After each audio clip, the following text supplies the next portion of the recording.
President of Russia Vladimir Putin, colleagues, good afternoon. As you know, yesterday Chairman of the Investigative Committee of Russia Alexander Bastrykin reported to me on the first results of the investigation into the sabotage committed on the Crimean Bridge. The data of forensic and other examinations, as well as operational information, indicate that the explosion staged on October 8 is a terrorist act, a terrorist attack aimed at destruction civil, critical infrastructure of Russia. It is also obvious that the customers, organizers, executors of the terrorist attack are the Ukrainian special services.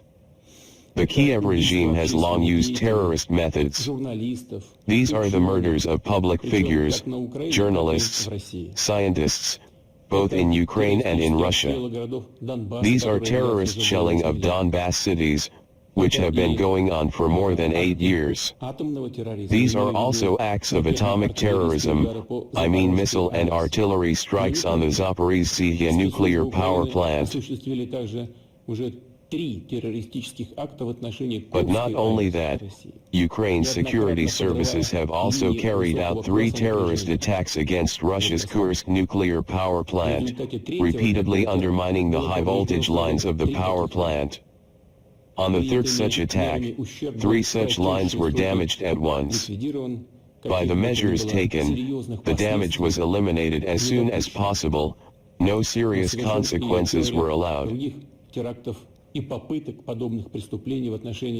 But a number of other terrorist attacks and attempts at similar crimes have been committed against the electric power facilities and gas transportation infrastructure of our country, including an attempt to blow up one of the sites. Turkish Stream gas transmission system.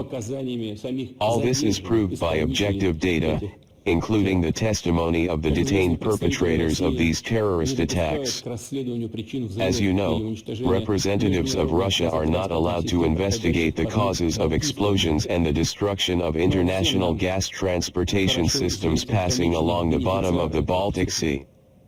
But we are all well aware of the ultimate beneficiary of this crime. Thus, the Kiev regime, by its actions, actually put itself on the same plane with international terrorist formations, with the most odious groups.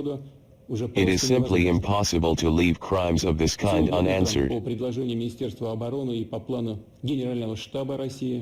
This morning, at the suggestion of the Ministry of Defense and according to the plan of the General Staff of Russia, a massive strike was delivered with high-precision long-range air, sea, and land-based weapons on objects energy, military administration and communications of Ukraine.